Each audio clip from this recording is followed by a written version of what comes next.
Hi, ಎಲ್ಲರೂ ಹೇಗಿದ್ದೀರಾ? ಹೇಗೆ ಓದ್ತಾ ಇದ್ದೀರಾ? ಎಲ್ಲರೂ ಮಸ್ತಾಗಿ ಓದ್ತಿದ್ದೀರಾ ಅನ್ಕೊತೀನಿ. ಸೊ ಮಿಷನ್ ಸೆಲೆಕ್ಷನ್ 2026 ಯಾರ್ಯಾರೆಲ್ಲ ಜಾಯ್ನ್ ಆಗಿಲ್ಲೋ ಬೇಗ ಜಾಯ್ನ್ ಆಗಿ, ಯಾಕೆಂದರೆ 90 ಡೇಸ್ ಪ್ಲ್ಯಾನ್ ಮಾಡಿದ್ದೀವಿ.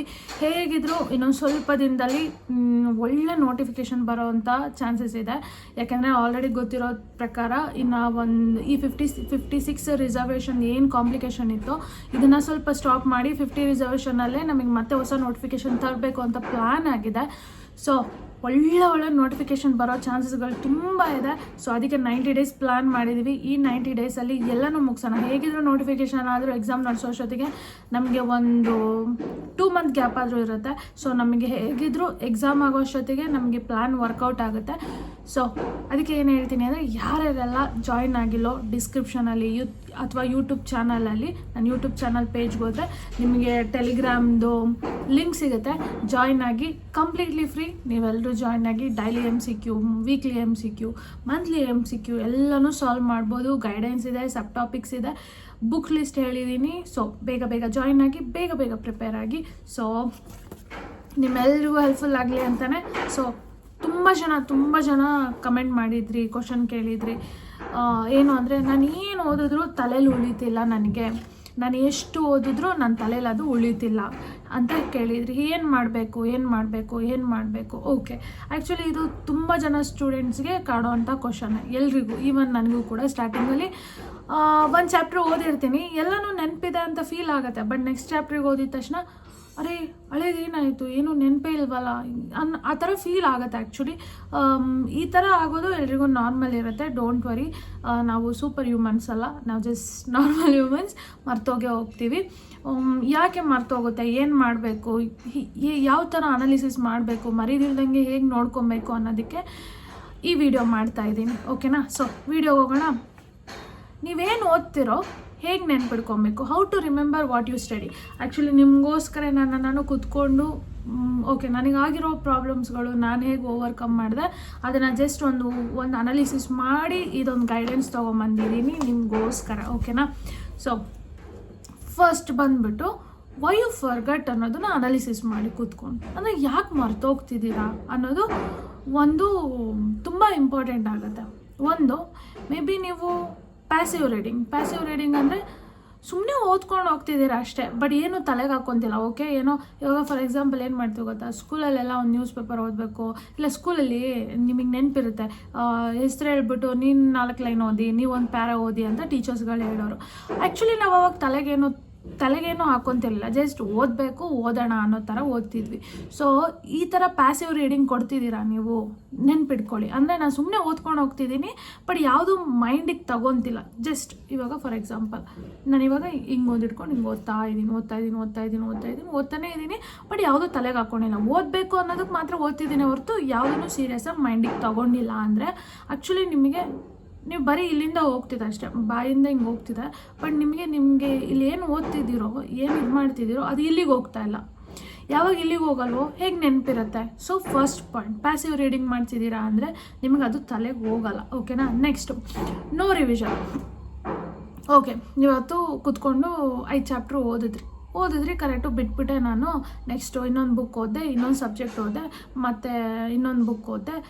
ಎಲ್ಲಿ ಅಫ್ಕೋರ್ಸ್ ಹೋಗೇ ಹೋಗ್ತೀರಾ. ಅಂದರೆ ನೀವು ಫಸ್ಟು ಏನು ಓದಿದ್ದೀರೋ ಅದನ್ನು ಕೂತ್ಕೊಂಡು ರಿವಿಷನ್ ಮಾಡಬೇಕಿತ್ತು.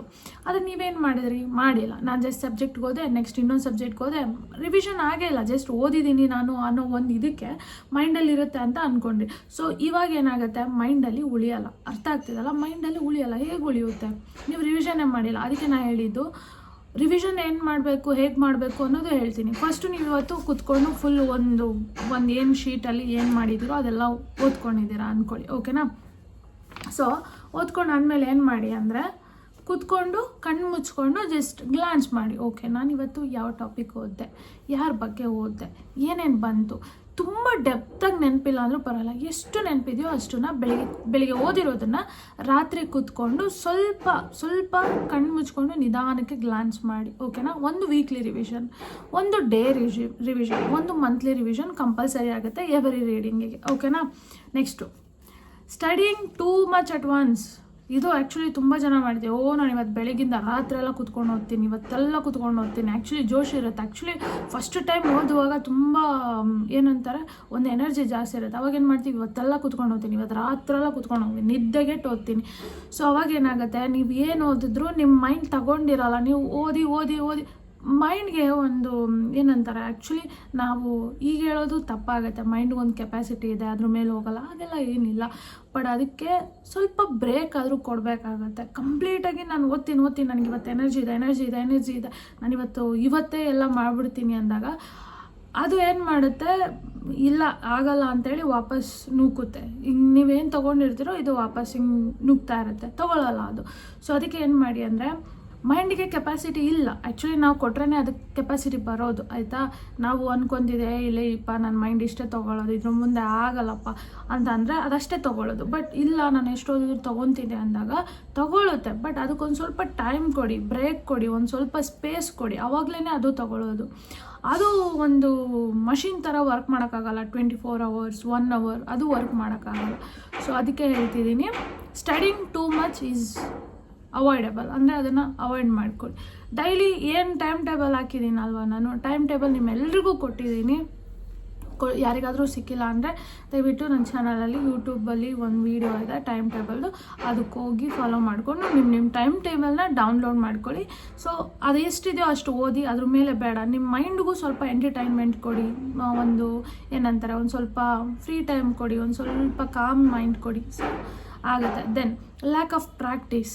ನೀವು ಓದಿ ಜಸ್ಟ್ ಬಿಟ್ಟು ಹೋಗ್ಬಿಟ್ರಿ, ಓಕೆ ಇವಾಗ ಒಂದೇನೋ ಟಾಪಿಕ್ ಹೋದ್ರಿ, ಬುದ್ಧಿಸಮ್ ಪ್ರಕಾರ.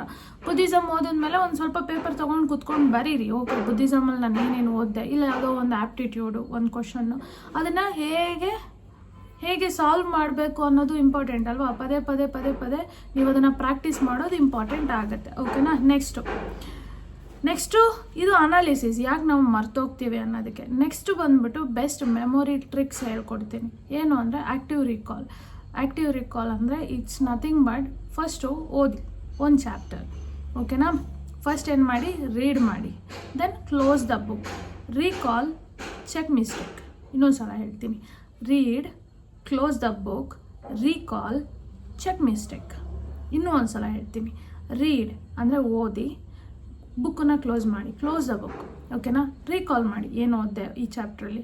ದೆನ್ ಏನು ಮಾಡಬೇಕು, ಮಿಸ್ಟೇಕ್ನ ಚೆಕ್ ಮಾಡಿ, ಚೆಕ್ ಮಿಸ್ಟೇಕ್. ನೀವೇನೇನು ಮಿಸ್ಟೇಕ್ ಮಾಡಿದ್ರಿ ಅನ್ನೋದನ್ನ ಚೆಕ್ ಮಾಡಿ. ಸಿಂಪಲ್. ನೀವು ಪ್ರತಿಯೊಂದು ಟಾಪಿಕ್ಕಿಗೂ, ಪ್ರತಿಯೊಂದು ಸಬ್ಜೆಕ್ಟ್ಗೂ, ಪ್ರತಿಯೊಂದು ಚಾಪ್ಟರ್ಗೂ ಇದನ್ನು ಮಾಡಿದ್ರೆ ಆಟೋಮೆಟಿಕ್ಕಾಗಿ ಇಲ್ಲಿ ಉಳಿಯುತ್ತೆ. ಅರ್ಥ ಆಗ್ತಿದಲ್ಲ. ಫಸ್ಟ್ ಏನು ಮಾಡಬೇಕು, ಓದಬೇಕು, ಬುಕ್ಕನ್ನು ಕ್ಲೋಸ್ ಮಾಡಿ ರೀಕಾಲ್ ಮಾಡ್ಕೊಳ್ಳಿ. ಓಕೆ ಏನು ಓದಿದೆ, ಏನೇನೆಲ್ಲ ಬಂತು, ಫ್ರೀಡಮ್ ಮೂಮೆಂಟ್ ಬಗ್ಗೆ ಓದ್ತಾ ಇದ್ದೀನಿ, ಏನೇನೆಲ್ಲ ಬರುತ್ತೆ, ಯಾವ್ಯಾವ ಇಸ್ವಿಯಲ್ಲಿ ಏನೇನೆಲ್ಲ ಆಯಿತು ಎಲ್ಲದನ್ನು ರೀಕಾಲ್ ಮಾಡಿ. ಅದಾದಮೇಲೆ ಬುಕ್ಕನ್ನು ಓಪನ್ ಮಾಡಿ, ಓಕೆ ನಾನು ಏನೇನೆಲ್ಲ ತಪ್ಪು ಹೇಳಿದೆ, ಏನೇನೆಲ್ಲ ಹೇಳಲಿಲ್ಲ, ಎಲ್ಲೆಲ್ಲೆಲ್ಲ ಮಿಸ್ಟೇಕ್ ಆಯಿತು ಅದನ್ನು ಅನಾಲಿಸಿಸ್ ಮಾಡಿ, ಓಕೆನಾ. ಅರ್ಥ ಆಗ್ತಿದೆಯಾ. ನೆಕ್ಸ್ಟ್ ಹೋಗೋಣ. ಇದು ಆ್ಯಕ್ಟಿವ್ ರೀಕಾಲ್. ಇನ್ನೊಂದು ಪಾಯಿಂಟು, ಸ್ಪೇಸ್ಡ್ ರಿವಿಷನ್ ಕೊಡಬೇಕು. ಹೇಗೆ, ಡೇ 1 ಲರ್ನ್ ಮಾಡಿ, ಡೇ 2 ರಿವೈಸ್ ಮಾಡಿ, ಡೇ 7 ಮತ್ತೆ ರಿವೈಸ್ ಮಾಡಿ, ದೆನ್ ಡೇ 15 ರಿವಿಷನ್ ಕೊಡಿ, day 30 final revision. For example, ಇವತ್ತೊಂದು ಚಾಪ್ಟರ್ ಓದ್ತೀರಾ, ಇವತ್ತು ಕೂತ್ಕೊಂಡು ರಿವಿಷನ್ ಮಾಡಿ, ಓಕೆನಾ. ನಾಳೆ ಇನ್ನೊಂದು ಚಾಪ್ಟರ್ ಓದಿರ್ತೀರ, ಈ ಚಾಪ್ಟರ್ ಬಿಟ್ಟು, ಅದನ್ನು ಇವತ್ತಿಂದು ನಾಳೆದು ಸೇರಿಸಿ ನಾಳೆ ಒಂದು ಸಲ ರಿವಿಷನ್ ಕೊಡಿ. ದೆನ್ ಇನ್ನು ಒಂದು 7 ಡೇಸಲ್ಲಿ ಏನು ಓದ್ತಿರೋ, 1 ವೀಕಲ್ಲಿ ಓದ್ತಿರೋ ಅದನ್ನು 7 ಡೇಸ್ಗೆ ಒಂದು ರಿವಿಷನ್ ಕೊಡಿ. ದೆನ್ 15 ಡೇಸ್ಗೆ ಒಂದು ರಿವಿಷನ್ ಕೊಡಿ, 15 ಡೇಸಲ್ಲಿ ಏನು ಓದಿದ್ದು.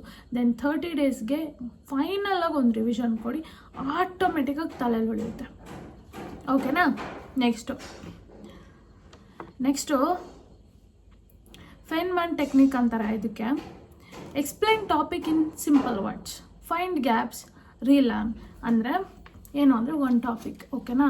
ಈ ಟಾಪಿಕ್ನ ಇಟ್ಕೊಂಡು ಏನು ಮಾಡಿ, ಸಿಂಪಲ್ ವರ್ಡ್ಸಲ್ಲಿ ನಿಮ್ಮ ವರ್ಡ್ಸಲ್ಲಿ ಎಕ್ಸ್ಪ್ಲನೇಷನ್ ಕೊಡಿ, ಓಕೆನಾ. ಆ್ಯಕ್ಚುಲಿ ಇದು ಮೇನ್ಸ್ ಬರೆಯೋದಕ್ಕೆಲ್ಲ ಸ್ವಲ್ಪ ಹೆಲ್ಪ್ಫುಲ್ ಆಗುತ್ತೆ, ಪ್ರಿಲಿಮ್ಸ್ಗೂ ಓಕೆನಾ. ಫೈನ್ಮನ್ ಟೆಕ್ನಿಕ್ ಅಂದರೆ ಏನು ಅಂದರೆ nothing but explain topic in simple ವರ್ಡ್ಸಲ್ಲಿ ಫಸ್ಟು ಎಕ್ಸ್ಪ್ಲನೇಷನ್ ಕೊಡಿ. ಈಗ ಮಿರರ್ ಮುಂದೆ ಇದೆ ಮಿರರ್, ಓಕೆನಾ, ನೀವು ಹಿಂಗೆ ಕೂತಿದ್ದೀರಾ, ಓಕೆನಾ. ಈಗ ಫಾರ್ ಎಕ್ಸಾಂಪಲ್ ಯಾವುದು ಯಾವುದಾದ್ರು ಒಂದು ಟಾಪಿಕ್ ನೀವು ಹೇಳಿ, ನನಗೆ ಯಾವುದೋ ಟಾಪಿಕೇ ನೆನಪು ಬರ್ತಾಯಿಲ್ಲ. ಯಾವುದು ಹೇಳೋಣ? ಕ್ವಿಟ್ ಇಂಡಿಯಾ ಮೂಮೆಂಟ್ ಅಂದ್ಕೊಳ್ಳೋಣ. ಕ್ವಿಟ್ ಇಂಡಿಯಾ ಮೂಮೆಂಟು ಇವತ್ತು ನಾವು ಓದಿದ್ವಿ. ಓಕೆ, ಓದಾದ್ಮೇಲೆ ಮಿರರ್ ಮುಂದೆ ಕೂತ್ಕೊಂಡು ನಿಮ್ಮ ಮುಂದೆ ಒಂದು 4 ಜನ ಸ್ಟೂಡೆಂಟ್ ಇದ್ದಾರೆ ಅಂದ್ಕೊಂಡು ಸಿಂಪಲ್ ವರ್ಡಲ್ಲಿ ಎಕ್ಸ್ಪ್ಲನೇಷನ್ ಕೊಡಿ. ಓಕೆನಾ? ಸಿಂಪಲ್. ನಿಮಗೆ ಯಾವ ಭಾಷೆ ಗೊತ್ತಿದೆಯೋ, ಯಾವ ಲ್ಯಾಂಗ್ವೇಜ್ ಗೊತ್ತಿದೆಯೋ, ಎನಿಥಿಂಗ್ ಈಸ್ ಫೈನ್. ನಿಮಗೆ ಗೊತ್ತಿರೋ ವರ್ಡ್ಸ್ಗಳಲ್ಲಿ ಎಕ್ಸ್ಪ್ಲೇನ್ ಮಾಡಿ. ನೀವು ಗ್ರಾಂಥಿಕವಾಗಿ ಹೇಳಬೇಕು ಅಂತ ಏನಿಲ್ಲ, ಜಸ್ಟ್ ನಿಮಗೆ ಗೊತ್ತಿರೋ ವರ್ಡಲ್ಲಿ ಮಿರರ್ ಮುಂದೆ ಕೂತ್ಕೊಂಡು ಎಕ್ಸ್ಪ್ಲನೇಷನ್ ಕೊಡಿ. ಓಕೆನಾ? ಸೊ ಫೈನ್ ಅಂದರೆ ಅಲ್ಲಿ ಏನೇನು ಗ್ಯಾಪ್ಗಳು ಕೊಟ್ಟಿದ್ದೀರಾ, ಯಾವುದಾದ್ರು ಹೇಳೋಕ್ಕಾಗಿಲ್ಲ, ಯಾವುದಾದ್ರು ಮರ್ತೋಯ್ತು ಅನ್ನೋದನ್ನು ನೋಡಿಬಿಟ್ಟು ರೀಲರ್ನ್ ಮಾಡಿ. ಅರ್ಥ ಆಯ್ತಾ? ಇನ್ನೊಂದು ಸಲ ಬುಕ್ ಓದ್ಬಿಟ್ಟು ನೋಡಿಕೊಂಡು ಇನ್ನೊಂದು ಎಕ್ಸ್ಪ್ಲನೇಷನ್ ಕೊಡಿ. ದೆನ್ ನೆಕ್ಸ್ಟ್ ಸ್ಮಾರ್ಟ್ ನೋಟ್ಸ್ ಮಾಡ್ಕೊಬೇಕು. ನಾನು ಆಲ್ರೆಡಿ ಹೇಳಿದ್ದೀನಿ ನೋಟ್ಸ್ ಮಾಡೋದು ಹೇಗೆ ಅಂತ ಇನ್ನೊಂದು ವೀಡಿಯೋದಲ್ಲಿ ಹೇಳ್ತೀನಿ. ನೋಟ್ಸ್ಗಳು ಯಾವಾಗಲೂ ಇನ್ನೊಂದು ಬುಕ್ ಆಗಿರಬಾರ್ದು. ಇವಾಗ ಇದೊಂದು ಬುಕ್ ಅಂದರೆ ಇನ್ನೊಂದು ಬುಕ್ ಅದಾಗಿರಬಾರ್ದು. ಇವಾಗ ಇದೊಂದು ಬುಕ್ ಅಂದರೆ ಇದರಲ್ಲಿ 1/4 ಭಾಗ ಅಷ್ಟೇ ಆಗಿರಬೇಕು. ಇಷ್ಟಷ್ಟೇ 1/4 ಭಾಗ ಅಷ್ಟೇ ನಾನು ನೋಟ್ಸ್ ಮಾಡಿಕೊಂಡು, ಅಂದರೆ ಒಂದು ಪೇಜ್ಗೆ ನಿಮಗೆ 1/4 ಪೇಜ್ ಅಷ್ಟು ಮಾತ್ರ ನೋಟ್ಸ್ ಮಾಡ್ಕೊಬೇಕು. ಅದ್ರಿಗಿಂತ ಕಮ್ಮಿ ಆದರೂ ಓಕೆನಾ? ಸೊ ಸ್ಮಾರ್ಟ್ ನೋಟ್ಸ್ ಮಾಡ್ಕೊಳ್ಳಿ. ಏನೇನು ಯಾವ ಥರ ಯೂಸ್ ಕೀವರ್ಡ್ಸ್ಗಳನ್ನ ಯೂಸ್ ಮಾಡ್ಕೊಳ್ಳಿ, ಫ್ಲೋ ಚಾರ್ಟ್ನ ಯೂಸ್ ಮಾಡ್ಕೊಳ್ಳಿ, ಡಯಾಗ್ರಾಮ್ಸ್ಗಳನ್ನ ಯೂಸ್ ಮಾಡ್ಕೊಳ್ಳಿ. ಅವಾಯ್ಡ್ ಲಾಂಗ್ ಪ್ಯಾರಾಗ್ರಾಫ್ಸ್ನ ಯಾವತ್ತೂ ಯೂಸ್ ಮಾಡಬೇಡಿ. ಓಕೆನಾ? ಪ್ಯಾರಾಗ್ರಾಫ್ ನೀವು ಯೂಸ್ ಮಾಡ್ತಿದ್ದೀರಾ ಅಂದರೆ ನೀವು ತಪ್ಪಾಗಿ ನೋಟ್ಸ್ ಮಾಡ್ತಿದ್ದೀರಾ ಅಂತಾನೆ. ಶಾರ್ಟ್ಸ್ ನೋಟ್ಸ್ ಅಂದರೆ ಹೆಸರಲ್ಲೇ ಇದೆ. ನಿಮಗೇನು ಬುಕ್ಕಲ್ಲಿ ಪ್ಯಾರಾಗ್ರಾಫ್ ಇದೆಯಲ್ಲ, ಅದನ್ನು ಶಾರ್ಟಾಗಿ ಮಾಡಬೇಕು. ನಿಮಗೆ ಒಂದು ಪ್ಯಾರಾಗ್ರಾಫಲ್ಲಿ ಎಕ್ಸ್ಪ್ಲನೇಷನ್ ಕೊಟ್ಟಿರೋದನ್ನು ನೀವು ಜಸ್ಟ್ 2 ಲೈನ್ಸಲ್ಲಿ ಅದನ್ನು ಹೇಳೋ ಥರ ಇರಬೇಕು. ಆ 2 ಲೈನ್ಸ್ ಓದಿದ ತಕ್ಷಣ ನಿಮಗೆ ಈ ಒಂದು ಪ್ಯಾರಾಗ್ರಾಫ್ ನೆನಪಾಗಬೇಕು. ನಾನು ಇವಾಗ ಹೇಳ್ತಿರೋದು ಎನಿ ಎಕ್ಸಾಮ್, ಇದು ಒಂದೇ ಎಕ್ಸಾಮ್ ಅಂತಲ್ಲ, ಎನಿ ಎಕ್ಸಾಮಿಗೆ ಹೆಲ್ಪ್ಫುಲ್ ಆಗುತ್ತೆ. ಸೊ ಒಂದು ಪೇಜ್ ಓದ್ತಿದ್ದೀರಾ, ಒಂದು ಪ್ಯಾರಾಗ್ರಾಫಲ್ಲಿ ಅವ್ನು ಎಕ್ಸ್ಪ್ಲನೇಷನ್ ಕೊಟ್ಟಿದ್ದಾನೆ, ಯಾರೋ ಒಬ್ಬರು ರೈಟರ್ಗಳು ಎಕ್ಸ್ಪ್ಲನೇಷನ್ ಕೊಟ್ಟಿದ್ದಾರೆ. ಆಮೇಲೆ ಆಯಿತಾ, ಅದನ್ನು ಓದಾದ್ಮೇಲೆ ಏನು ಮಾಡಿ ಅಂದರೆ ನಿಮ್ಮ ನೋಟ್ಸಲ್ಲಿ ಆ ಒಂದು ಪ್ಯಾರಾ ಇರೋದನ್ನು ಏನು ಮಾಡಿ ಜಸ್ಟ್ 2 ಲೈನ್ಗೆ ಬರಬೇಕು, ಇಲ್ಲ 3 ಲೈನ್ಗೆ ಬರಬೇಕು. ಈ 3 ಲೈನ್ ಓದಿದ್ರೆ ನಿಮ್ಗೆ ಇದಿಷ್ಟು ನೆನಪಾಗಬೇಕು. ಅದರಲ್ಲಿ ಕೀವರ್ಡ್ಸ್ಗಳು ಯೂಸ್ ಮಾಡಿ. ಯಾವುದಾದ್ರೂ ಇಯರ್ ಬಂತ ಹಾಕ್ಕೊಳ್ಳಿ, ಯಾರಾದರೂ ಪರ್ಸನ್ ನೇಮ್ ಬಂತ ಹಾಕ್ಕೊಳ್ಳಿ. ಓಕೆನಾ? ಇಲ್ಲ ಏನಾದರೂ ಒಂದು ಇಂಪಾರ್ಟೆಂಟ್ ಈವೆಂಟ್ ನಡೀತಾ, ಆ ಈವೆಂಟ್. ಸೊ ನಿಮಗೆ ಅದು ಓದಿದ ತಕ್ಷಣ ಇದಿಷ್ಟು ನೆನಪಾಗಬೇಕು. ಶಾರ್ಟ್ಸ್ ನೋಟ್ ಅಂದ್ರೇ ಇದೆ. ಓಕೆನಾ? ಇದನ್ನು ತೆಗೆದು ಇಲ್ಲಿ ಕಾಪಿ ಪೇಸ್ಟ್ ಮಾಡೋದನ್ನು ನೋಟ್ಸ್ ಅನ್ನಲ್ಲ, ಇಟ್ಸ್ ಅನದರ್ ಬುಕ್ ಅಲ್ವಾ? ಅದೇ ಬುಕ್ ಇನ್ನೊಂದು ಬುಕ್ ನೀವು ಮಾಡ್ತಿದ್ದೀರಾ ಅಷ್ಟೇ. ಅವರೊಬ್ಬರು ರೈಟರ್ ಏನು ಮಾಡಿದಾರೋ ಅದೇ ಬುಕ್ನ ತೆಗ್ದು ನೀವು ನಿಮ್ಮ ಹೆಸರಲ್ಲಿ ಇನ್ನೊಂದು ಬುಕ್ ಮಾಡ್ತಿದ್ದೀರಾ. ಸೊ ಅದು ಕಂಪ್ಲೀಟ್ ರಾಂಗ್ ಅಪ್ರೋಚ್ ಆಗುತ್ತೆ. ಅರ್ಥ ಆಗ್ತಿದೆಯಾ?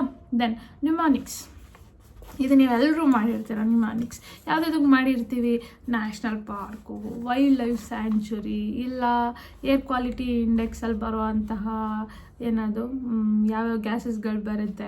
ಸೊ ಇದನ್ನೆಲ್ಲ ಏನು ಮಾಡಿರ್ತೀವಿ? ಒಂದು ನಿಮಾನಿಕ್ಸಾಗಿ ಮಾಡಿರ್ತೀವಿ. ಯಾಕೆ? ಈಸಿಯಾಗಿ ನೆನಪಿರಲಿ. ಇಲ್ಲ ಡೈನಾಸ್ಟಿಗಳು, ಯಾರಾದ್ಮೇಲೆ ಯಾರು ಬಂದರು, ಇದಕ್ಕೆಲ್ಲನೂ ನಿಮಾನಿಕ್ಸ್ ಅಟ್ಲೀಸ್ಟು ನಿಮ್ಮಲ್ಲಿ ಒಬ್ಬರಾದರೂ ಒಂದಕ್ಕಾದರೂ ಮಾಡಿರ್ತೀರ. ಎಲ್ಲದಕ್ಕೂ ಮಾಡಿಲ್ಲ ಅಂದರೂ ಒಂದಕ್ಕೆ ಮಾಡಿರ್ತೀರ. ಸಿಂಪಲ್ ಟೆಕ್ನಿಕ್ಸ್ ನಿಮಾನಿಕ್ಸ್ ಮಾಡ್ಕೊಳ್ಳಿ. ಯಾಕಂದರೆ ಯಾವಾಗಾದರೂ ತುಂಬ ಲಾಂಗ್ ಲಿಸ್ಟ್ಗಳಿರುತ್ತೆ ಅಂದರೆ, ಈಗ ಇಷ್ಟರಲ್ಲಿ ನಮಗೆ ತುಂಬ ಡೈನಾಸ್ಟಿಗಳು ಬರುತ್ತೆ. ಹೆಂಗೆ ನೆನಪಿರುತ್ತೆ? ಇವರಾದ್ಮೇಲೆ ಇವರೇ ಬಂದರು, ಅವನೇ ಬಂದ. ಅಫ್ಕೋರ್ಸ್ ನೆನಪಿರಲ್ಲ, ಕರೆಕ್ಟ್ ಅಲ್ವಾ? ಕನ್ಫ್ಯೂಷನ್ ಆಗುತ್ತೆ. ಅವಾಗ ನೀವೇನು ಮಾಡಬೇಕು? ನಿಮಾನಿಕ್ಸ್ ಅಂದರೆ ಏನು ಗೊತ್ತಾ? ಏನು ಅಂದರೆ ನಿಮಗೆ ನೆನಪಿರೋ ಥರ ಏನಾದರೂ ಒಂದು ಮಾಡ್ಕೊಳ್ಳಿ, ಅಷ್ಟೇ. ಸಿಂಪಲ್, ನಿಮಗೆ ನೆನಪಿರ್ಬೇಕಷ್ಟೆ. ನಾನು ಒಂದು ಮಾಡಿದ್ದೆ ಆ್ಯಕ್ಚುಲಿ ಕಂಪ್ಯೂಟರ್ಗೆ. ನನಗೆ ಇವಾಗ ಸದ್ಯಕ್ಕೆ ಅದೇ ನೆನಪು ಬರ್ತಿರೋದು. All the purple snakes something ಏನೋ ಒಂದು ಮಾಡಿದ್ದೆ. ಅಂದರೆ ನಮಗೆ ಒಂದು ಕಂಪ್ಯೂಟರಲ್ಲಿ ಒಂದು ಲೇಯರ್ಸ್ಗಳು ಬರುತ್ತಲ್ಲ, 7 ಲೇಯರ್ಸ್ಗಳು ಬರುತ್ತಲ್ಲ, ಆ ಲೇಯರ್ಸ್ಗಳನ್ನ ನಾನು ಹೆಂಗೆ ನೆನ್ಪಿಟ್ಕೊಳ್ಳೋದು? ಇದಾದಮೇಲೆ ಇದೇ ಲೇಯರ್ ಅಂತ. ಸೊ ಅವಾಗ ಏನು ಮಾಡೋದು? ನೆಟ್ವರ್ಕ್ ಲೇಯರು, ಟ್ರಾನ್ಸ್ಪೋರ್ಟ್ ಲೇಯರ್ ನೀವೆಲ್ಲ ಓದಿರ್ತೀರಲ್ವ. ಸೊ ಈ ಲೇಯರ್ಸ್ಗಳಿಗೆ ಏನು ಮಾಡಿದೆ? ಒಂದು ನಿಮಾನಿಕ್ಸ್ ಮಾಡಿಟ್ಕೊಳ್ಳೋದು. ಸೊ ಇವಾಗ ಮಾಡಿದಾಗ ಆಲಿಂದ application layer, snakes software layer. So ಇದೇನಾಯಿತು? ಪರ್ಪಲ್ಗೆ ಪಿ ಏನೋ ಬರುತ್ತೆ, ಮರ್ತೋಗಿದೆ. ಸೊ ಏನು ಮಾಡಿದೆ? ಸೊ ಈ ಥರ ಒಂದು ನ್ಯೂಮಾನಿಕ್ಸ್. ಓಕೆನಾ? ಇವಾಗ ಸಮಥಿಂಗ್ ಏನೋ ಯಾವುದೋ ಒಂದು ನ್ಯಾಷನಲ್ ಪಾರ್ಕ್. ನಿಮಗೆಲ್ಲ ನ್ಯಾಷನಲ್ ಪಾರ್ಕ್ಗಳು ಹೆಂಗೆ ನೆನಪಿರುತ್ತೆ? ಸೊ ಅವಾಗ ಏನು ಮಾಡಬೇಕು, ಎಲ್ಲ ನ್ಯಾಷನಲ್ ಪಾರ್ಕ್ದು ಒಂದೊಂದು ಫಸ್ಟ್ ವರ್ಡ್ಗಳನ್ನ ತೊಗೊಂಡು ನಿಮಗೆ ಹೆಂಗೆ ಸೆಟ್ ಆಗುತ್ತೋ ಹಂಗೆ ನೀವು ಮಾಡ್ಕೊಬೋದು. ಇಲ್ಲ ರಿವರ್ಸ್ಗಳು, ಅಷ್ಟು ರಿವರ್ಸ್ ಇದೆ, ನಾರ್ತ್ ಇಂಡಿಯನ್ ರಿವರ್ಸ್ ಯಾವುದು, ಸೌತ್ ಇಂಡಿಯನ್ ರಿವರ್ಸ್ ಯಾವುದು, ಇದೆಲ್ಲ ನೆನ್ಪಿಟ್ಕೊಬೇಕು. ಆವಾಗ ಒಂದು ನಿಮಾನಿಕ್ಸ್. ಓಕೆ, ಈ ರಿವರ್ ಆದಮೇಲೆ ಎಲ್ಲ ರಿವರ್ದು ಒಂದೊಂದು ವರ್ಡು, ಇಲ್ಲ ನಿಮಗೆ ನೆನಪಾಗೋ ಥರನೇ ಯಾವುದಾದೋ ಒಂದು, ಎಲ್ಲದಕ್ಕೂ ನೀವು ನಿಮಾನಿಕ್ಸ್ ಮಾಡ್ಬೋದು. ನೋಬಲ್ ಅವಾರ್ಡ್ ಕೊಟ್ಟಿದ್ರೆ, ಇಲ್ಲಾಂದರೆ ಪದ್ಮಶ್ರೀ, ಪದ್ಮವಿಭೂಷಣ್, ಎನಿ ಯಾವುದಾದ್ರೂ ಓಕೆನೆ. ಯಾವುದಕ್ಕಾದ್ರೂ ನಿಮಗೆ ಕಷ್ಟ ಆಗ್ತಿದೆ ರಿಮೆಂಬರ್ ಮಾಡ್ಕೊಳ್ಳೋದಕ್ಕೆ ಅಂತ ಅನಿಸಿದ್ರೆ ಅದಕ್ಕೆ ನಿಮಾನಿಕ್ಸ್ಗಳನ್ನ ಮಾಡ್ಕೊಳ್ಳಿ, ಈಸಿ ಆಗುತ್ತೆ. ಶಾರ್ಟ್ ಟ್ರಿಕ್ಸ್, ಫನ್ನಿ ವರ್ಡ್ಸ್ಗಳು ನಿಮಗೆ ಈಸಿಯಾಗಿ ರಿಮೆಂಬರ್ ಆಗೋಂಥ ಥರ ಯೂಸ್ ಮಾಡ್ಕೊಳ್ಳಿ. Then practice MCQ daily, at least ಒಂದು 10, 20, 50. ನಿಮಗೆ ಆಲ್ರೆಡಿ ನನ್ನ ಟೆಲಿಗ್ರಾಮ್ ಚಾನಲಲ್ಲಿ ಡೈಲಿ ಮುಂಚೆ 10 ಇತ್ತು, ಇವಾಗ 15 ಮಾಡಿದ್ದೀನಿ. ಓಕೆ, ಎಲ್ರಿಗೂ ಪ್ರಾಕ್ಟೀಸ್ ಆಗಲಿ ಅಂತ. ಸೊ 15 MCQಸ್ಗಳು ನಿಮಗೆ ಡೈಲಿ ಸಿಗುತ್ತೆ. ಜಸ್ಟ್ ಪ್ರಾಕ್ಟೀಸ್ ಮಾಡಿದ್ರೆ ಮೋರ್ ದ್ಯಾನ್ ಎನಫ್. ನೀವು ಯೋಚನೆ ಮಾಡಿದ್ದೀರಾ, ಡೈಲಿ 10 MCQ ಅಂದ್ರೂ ಒಂದು ವೀಕಿಗೆ 70 MCQ, ಕರೆಕ್ಟ್ ಅಲ್ಲ? ಇವಾಗ 15 ಆಗಿದೆ, ಕ್ಯಾಲ್ಕುಲೇಟ್ ಮಾಡಿ ಎಷ್ಟಾಗುತ್ತೆ ಅಂತ. ಸೊ ಕರೆಕ್ಟ್ ಅಲ್ವಾ? ಹತ್ರ ನಾವು ಒಂದು 110, 120 ಅಂದರೆ ಹತ್ರ ಒಂದು ವಾರಕ್ಕೆ ನಾವು ಒಂದು ಫುಲ್ ಲೆಂತ್ ಪೇಪರ್ ಆದರೂ ಪ್ರಾಕ್ಟೀಸ್ ಮಾಡ್ತಿರೋ ಥರ ಮಾಡ್ತಿದ್ದೀವಿ. ಸೊ ಯಾರ್ಯಾರೆಲ್ಲ ಏನಂತಾರೆ ಪ್ರಾಕ್ಟೀಸ್ ಮಾಡ್ತಿಲ್ವೋ ಹೋಗಿ ಟೆಲಿಗ್ರಾಮ್ಗೆ ಜಾಯಿನ್ ಆಗಿ ಫ್ರೀಯಾಗಿ ಅವೈಲೇಬಲ್ ಮಾಡ್ಕೊಳ್ಳಿ, ಓಕೆನಾ? ದೆನ್ ಇದಕ್ಕೆ ಪೊಮೊಡೋರೋ ಮೆಥಡ್ ಅಂತಾರೆ, ಗೊತ್ತಾಯ್ತಾ? ಪೊಮೊಡೋರೋ ಮೆಥಡ್ ಅಂತಾರೆ, ವೆರಿ ಫೇಮಸ್ ಮೆಥಡ್. ನಾನು ಇದನ್ನು ಹಳೇ ವಿಡಿಯೋದಲ್ಲೂ ಹೇಳಿದ್ದೀನಿ ಏನು ಅಂತ. ಸೊ ಈ ವಿಡಿಯೋದಲ್ಲಿ ಇನ್ನೊಂದು ಸಲ ಹೇಳ್ತೀನಿ. ಒಂದು ವೇಳೆ ನೀವು ಒಂದು ಸಬ್ಜೆಕ್ಟು 25 ಮಿನಿಟ್ಸ್ ಓದ್ತಿದ್ರೆ 5 ಮಿನಿಟ್ಸ್ ಬ್ರೇಕ್ ಕೊಡಿ. ಇಲ್ಲ ಅದೇ ಸಬ್ಜೆಕ್ಟು 1 ಅವರ್ಗೆ ಕ್ಯಾಲ್ಕುಲೇಟ್ ಮಾಡಿದ್ದೀರಾ ಅಂದ್ಕೊಳ್ಳಿ. ನಾನು 1 ಅವರ್ ಈ ಸಬ್ಜೆಕ್ಟ್ ಕುತ್ಕೊಂಡು ಓದ್ತಿದ್ದೀನಿ ಅಂದರೆ ಅಫ್ಕೋರ್ಸ್ 60 ಮಿನಿಟ್ಸಲ್ಲಿ 50 ಮಿನಿಟ್ಸ್ ರೀಡಿಂಗ್ ಕೊಡಿ, 10 ಮಿನಿಟ್ಸ್ ಬ್ರೇಕ್ ಕೊಡಿ, ಓಕೆನಾ? Same repeat. ಸ್ಟಡಿ 25 ಮಿನಿಟ್ಸ್ ಇಲ್ಲ study 50 minutes, give 10 minutes break, repeat. ಪ್ರತಿ 1 ಅವರ್ಗೂ 50 ನಿಮಿಷ ಓದಬೇಕು, 10 ನಿಮಿಷ ಬ್ರೇಕ್ ಕೊಡಬೇಕು. ಮೈಂಡ್ ಅವಾಗಲೇ ಓದೋಕ್ಕೆ ನಿಮಗೂ ಕೂತ್ಕೊಂಡು ಆಗೋದು. ಒಬ್ಬ ಮನುಷ್ಯ ಒಂದೇ ಜಾಗದಲ್ಲಿ ಕೂತ್ಕೊಂಡು ಗಂಟೆಗಟ್ಟಲೆ ಓದೋದಕ್ಕಾಗಲ್ಲ, ಯಾಕೆಂದರೆ ಅದು ಮೈಂಡ್ ಅಕ್ಸೆಪ್ಟ್ ಮಾಡಲ್ಲ. ನಮಗೆ ಸ್ವಲ್ಪ ಕಷ್ಟ ಆಗುತ್ತೆ, ಅಷ್ಟು ಒಂದೇ ಕಡೆ ಕೂತ್ಕೊಂಡು ಓದೋದು ಸ್ವಲ್ಪ ಕಷ್ಟ ಆಗುತ್ತೆ. ಅದಕ್ಕೆ ಪೊಮೊಡೋರೋ ಮೆಥಡ್ ಅಂತ ಹೇಳಿದ್ದು. ಇದನ್ನು ಫಾಲೋ ಮಾಡ್ಕೊಳ್ಳಿ, ಸೊ ದ್ಯಾಟ್ ಹೆಲ್ಪ್ಫುಲ್ ಆಗುತ್ತೆ, ಓಕೆನಾ? ದೆನ್ ಇಂಟರ್ಲಿಂಕ್ ಸಬ್ಜೆಕ್ಟ್ಸ್, ಆ್ಯಕ್ಚುಲಿ ಇದು ವೆರಿ ಇಂಪಾರ್ಟೆಂಟ್. ಸಬ್ಜೆಕ್ಟ್ಸ್ಗಳನ್ನ, ಕಾನ್ಸೆಪ್ಟ್ಗಳನ್ನ ಇಂಟರ್ಲಿಂಕ್ ಮಾಡ್ಕೊಳ್ಳಿ. ಫಾರ್ ಎಕ್ಸಾಂಪಲ್, ಒಂದು ಕರೆಂಟ್ ಅಫೇರ್ಸ್ ಓದ್ತಿದ್ದೀರ, ಏನೋ ಬಂತು ಅದರಲ್ಲಿ, ಅದು ನಿಮಗೆ ಬೇರೆ ಯಾವುದೋ ಸಬ್ಜೆಕ್ಟ್ಗೆ ಓವರ್ಲ್ಯಾಪ್ ಆಗ್ಬೋದು. ಯಾವುದೋ ಎನ್ವೈರನ್ಮೆಂಟ್, ವೆಸ್ಟರ್ನ್ ಘಾಟ್ಸಲ್ಲಿ ಏನೋ ಒಂದು ನಡೀತಿದೆ ಅಂತ ಅಂದ್ಕೊಳ್ಳೋಣ, ಅದನ್ನು ನೀವು ನಿಮ್ಮ ಏನು ಸ್ಟ್ಯಾಟಿಕ್ ಸಬ್ಜೆಕ್ಟ್ ಇದೆಯೋ ಅದಕ್ಕೆ ಲಿಂಕ್ ಮಾಡ್ಕೊಳ್ಳಿ. ಓಕೆ, ವೆಸ್ಟರ್ನ್ ಘಾಟ್ಸಲ್ಲಿ ಮರಗಳನ್ನ ಕಡಿಬಾರ್ದು, ಈ ಥರ ಎಲ್ಲ ಇಶ್ಯೂ ಇದೆ, ಈ ಥರ ಎಲ್ಲ ಗಲಾಟೆ ನಡೀತಿದೆ, ಮೂಮೆಂಟ್ಸ್ ನಡೀತಿದೆ ಅಂದರೆ ಓಕೆ, ಇವಾಗ ನೀವು ಸ್ಟ್ಯಾಟಿಗೆ ಹೋದರೆ ಇದ್ರ ಬೇಸಿಸ್ ಮೇಲೆ ಓಕೆ, ಈ ಥರ ಮುಂಚೆ ವೆಸ್ಟರ್ನ್ ಘಾಟ್ಸ್ ಮೇಲೆ ಕೆಲವೊಂದು ಕಮಿಟಿಗಳನ್ನ ಫಾರ್ಮೇಷನ್ ಆಗಿತ್ತು. ಕಸ್ತೂರಿ ರಂಗನ್ ಕಮಿಟಿ, ಈ ಥರ ವೆರಿ ವೆರಿ ಫೇಮಸ್ ಕಮಿಟಿಗಳನ್ನ ರಚನೆ ಮಾಡಿದರು. ಸೊ ಇದರಿಂದ ಏನಾಗುತ್ತೆ ಅಂದರೆ ನಿಮಗೆ ಓವರ್ಲ್ಯಾಪ್ ಮಾಡಿದಾಗ ಈಸಿಯಾಗಿ ನೆನಪಿರುತ್ತೆ. ಸುಮ್ಮನೆ ಬಂತು ಓದ್ಕೊಂಡು ಕೂತಿದ್ದೀನಿ ಅಂದಾಗ ಅಫ್ಕೋರ್ಸ್ ನೆನಪಿರಲ್ಲ. ಸೊ ಓವರ್ಲ್ಯಾಪ್ ಮಾಡಿ. ಎನಿ ಸಬ್ಜೆಕ್ಟ್ ಓದ್ತಿದ್ದೀರಾ, ಎನಿ ಸಬ್ಜೆಕ್ಟ್ ನೀವು ಅದನ್ನು ಓದುವಾಗ ಓಕೆ, ಈ ಕಾನ್ಸೆಪ್ಟ್ ಬೇರೆ ಎಲ್ಲಾದರೂ ಅಪ್ಲೈ ಆಗುತ್ತಾ, ಎಕನಾಮಿಕ್ಸಿಗೆ ಅಪ್ಲೈ ಆಗುತ್ತಾ, ಪಾಲಿಟಿಗೆ ಅಪ್ಲೈ ಆಗುತ್ತಾ, ಇಲ್ಲ ಬೇರೆ ಯಾವುದಕ್ಕಾದ್ರೂ ಅಪ್ಲೈ ಆಗುತ್ತಾ ಅನ್ನೋದನ್ನು ಓವರ್ಲ್ಯಾಪ್ ಮಾಡ್ಕೊಳ್ಳಿ. ಬೇರೆ ಬೇರೆ ಸಬ್ಜೆಕ್ಟ್ಗಳಿಗೆ ಓವರ್ಲ್ಯಾಪ್ ಮಾಡ್ಕೊಂಡು ನೋಡ್ಕೊಳ್ಳಿ, ಸೊ ದಟ್ ನಿಮಗೆ ಅದು ಈಸಿ ಆಗುತ್ತೆ, ಓಕೆನಾ? ದೆನ್ ಡೈಲಿ ರೊಟೀನ್ ಹೇಗಿರಬೇಕು? 1 ಅವರ್ ಸ್ಟಡಿ ಮಾಡಬೇಕು, 10 ಮಿನಿಟ್ಸ್ ರೀಕಾಲ್ ಮಾಡಬೇಕು, 10 ಮಿನಿಟ್ಸ್ ನೋಟ್ಸ್ಗೆ ಅಂತ ಇಡಿ.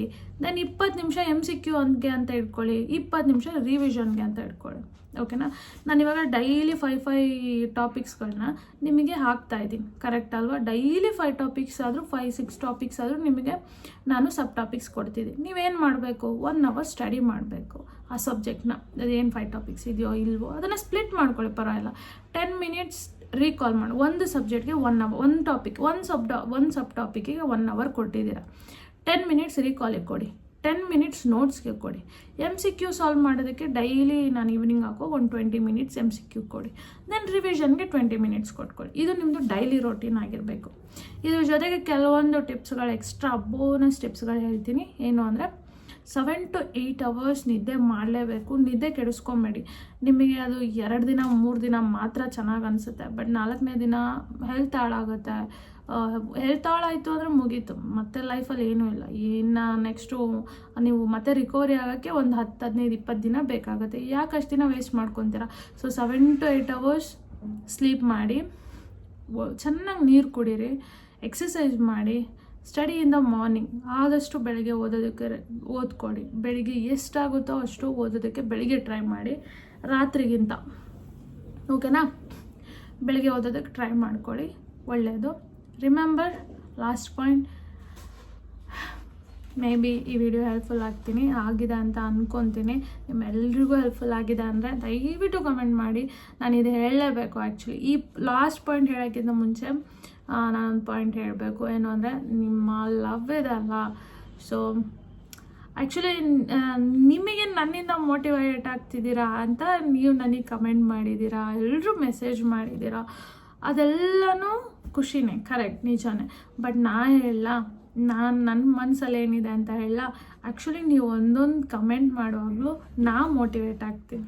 ನಿಜ ಹೇಳ್ತೀನಿ, ಲಿಟ್ರಲಿ ನಿಮ್ಮ ಮೆಸೇಜ್ಗಳು ನೋಡಿದಾಗ ನಾನು ಎಮೋಷ್ನಲ್ ಆಗಿ ಕನೆಕ್ಟ್ ಆಗಿ ಕೂತ್ಕೊಂಡು, ಓಕೆ, ನನ್ನ ಯೂಟ್ಯೂಬ್ ಫ್ಯಾಮಿಲಿ ಮೆಂಬರ್ಸ್ಗಳಿಗೆ, ನನ್ನ ಸ್ಟೂಡೆಂಟ್ಸ್ಗಳಿಗೆ, ಸೊ ದಟ್ ಹೆಲ್ಪ್ ಮಾಡಬೇಕು. ಕೂತ್ಕೊಂಡು ಲೇಟ್ ಆದರೂ ಪರವಾಗಿಲ್ಲ, ಕೆಲಸ ಇದ್ರೂ ಪರವಾಗಿಲ್ಲ, ಕೆಲಸ ಮುಗಿದ್ರೂ ಪರವಾಗಿಲ್ಲ, ನೀವು ನಂಬಲ್ಲ, ಬೆಳಗ್ಗೆ ಎದ್ದು ರೆಡಿಯಾಗಿ ಒಂದು 10 ನಿಮಿಷ 15 ನಿಮಿಷ ಟೈಮ್ ಸಿಕ್ಕಿದ್ರೆ ಕೂತ್ಕೊಂಡು ಒಂದು ವೀಡಿಯೋ ಮಾಡೋಕ್ಕೆ ಟ್ರೈ ಮಾಡ್ತೀನಿ. ಪಟ್ಟನಾಗಿ ಈ ಥರ ನೋಟ್ಸ್ಗಳೆಲ್ಲ ಮಾಡಿಕೊಂಡು ಓಕೆ, ಇವತ್ತು ಈ ಟಾಪಿಕ್ ಬಗ್ಗೆ ಹೇಳೋಣ, ಯೂಸ್ಫುಲ್ ಆಗುತ್ತೆ. ನೀವು ಹೇಳೋ ಒಂದೊಂದು ಕಮೆಂಟಲ್ಲೂ ಒಂದೊಂದು ಪಾಯಿಂಟ್ ಹೇಳಿದಾಗ, ಓಕೆ, ಈ ಟಾಪಿಕ್ ಮೇಲೆ ಹೇಳೋಣ, ಸ್ಟೂಡೆಂಟ್ಸಿಗೆ ಹೆಲ್ಪ್ಫುಲ್ ಆಗುತ್ತೆ ಅಂತ ಹೇಳಿ ಮಾಡಿಕೊಂಡು, ಇವಾಗಲೂ ಇನ್ನೂ ಸ್ವಲ್ಪ ಕತ್ಲಾಗುತ್ತೆ, ಬಟ್ ಸ್ಟಿಲ್ ಕೂತ್ಕೊಂಡು ಹೇಳ್ತೀನಿ. ಯಾಕೆಂದರೆ ನೀವು ಹೇಳೋ ಅಂಥ ಅದೊಂದು ಸ್ವೀಟ್ ವರ್ಡ್ಸ್ಗಳಿರುತ್ತಲ್ಲ, ಅದು ತುಂಬ ನನಗೆ ಮೋಟಿವೇಟ್ ಮಾಡ್ತಿದೆ. ನಿಮಗೆ ಎಷ್ಟು ಮಾಡಿದೆಯೋ ಇಲ್ಲೋ ನನಗೆ ಗೊತ್ತಿಲ್ಲ, ಆದರೆ ನನಗೆ ನೀವು ಹೇಳೋ ಅಂಥ ಒಂದೊಂದು ಮಾತುಗಳು, ಒಂದೊಂದು ಕಮೆಂಟ್ಸ್ಗಳು, ನಾನು ತುಂಬಾ ಮೋಟಿವೇಟ್ ಆಗಿದ್ದೀನಿ. ಕೂತ್ಕೊಂಡು ಪ್ರತಿದಿನ, ಓಕೆ, ಎಷ್ಟೇ ನಿದ್ದೆ ಇಲ್ಲ ಅಂದ್ರೂ, ಟೈಮ್ ಇಲ್ಲ ಅಂದ್ರೂ, ಕೆಲಸ ಇದ್ದರೂ ಕೂತ್ಕೊಂಡು ಒಂದು ವೀಡಿಯೋ ಮಾಡೋಣಪ್ಪ, ಅವರೆಲ್ಲರೂ ಕಾಯ್ತಾ ಇರ್ತಾರೆ. ಸೊ ಒಂದು ವೀಡಿಯೋ ಮಾಡೋಣ, ಹೆಲ್ಪ್ಫುಲ್ ಆಗುತ್ತೆ. ಯಾರಿಗಾಗ್ತಿದೋ ಇಲ್ಲ ಗೊತ್ತಿಲ್ಲ, ಅಟ್ಲೀಸ್ಟ್ ಫ್ಯೂ ಮೆಂಬರ್ಸ್ಗಳು, ಕೆಲವ್ರಿಗಾದರೂ ಅದು ಹೆಲ್ಪ್ಫುಲ್ ಆಗ್ತಿದೆ. ಸೊ ಅದಕ್ಕೆ ನಾನು ತುಂಬ ಥ್ಯಾಂಕ್ಸ್ ಹೇಳ್ತೀನಿ. ನಿಮ್ಮೆಲ್ಲರ ಲವ್ಗೂ ನಾನು ಹಾರ್ಟ್ಫುಲ್ಲಾಗಿ ಥ್ಯಾಂಕ್ ಯು ಹೇಳ್ತೀನಿ. ಸೊ ಎಲ್ಲರೂ ಗ್ರೋ ಆಗಿ, ಎಲ್ಲರೂ ಚೆನ್ನಾಗಿರಿ, ಎಲ್ರಿಗೂ ಜಾಬ್ ಆಗಲಿ, ಎಲ್ಲರೂ ಪಾಸಿಟಿವ್ ಆಗಿ ಯೋಚನೆ ಮಾಡಿ. ನಿಮ್ಮೆಲ್ಲರಿಗೂ ಆಗುತ್ತೆ, ನಿಮ್ಮೆಲ್ಲರೂ ಕೈಲೂ ಆಗುತ್ತೆ. ಸೊ ಡೋಂಟ್ ವರಿ, ಇದ್ದೀನಿ. ಎಷ್ಟು ಗೈಡೆನ್ಸ್ ಕೊಡೋಕ್ಕಾಗುತ್ತೋ ಅಷ್ಟು ಗೈಡೆನ್ಸ್ ಕೊಡ್ತೀನಿ ನಿಮ್ಮೆಲ್ರಿಗೂ. ಹೀಗೆ ಮಾಡೋಣ, ಹೀಗೆ ಓದ್ತಾ ಇರೋಣ, ಕೂತ್ಕೊಂಡು ಒಳ್ಳೆ ಪ್ಲ್ಯಾನ್ ಮಾಡೋಣ. ಎಲ್ರಿಗೂ ಒಳ್ಳೊಳ್ಳೆ ಜಾಬಲ್ಲಿ ಒಳ್ಳೊಳ್ಳೆ ಪೋಸ್ಟ್ಗಳಿಗೆ ಹೋಗಿ, ನೀವು ಮತ್ತೆ ನನಗೆ ಬಂದು ಸಿಗ್ತಿರೋ ಇಲ್ಲೋ, ಮಾತಾಡಿಸ್ತಿರೋ ಇಲ್ಲೋ ನಂಗೆ ಗೊತ್ತಿಲ್ಲ, ಬಟ್ ನೀವೆಲ್ಲರೂ ಒಳ್ಳೆ ಪೋಸ್ಟ್ಗೆ ಹೋದರೆ I am really happy, really happy.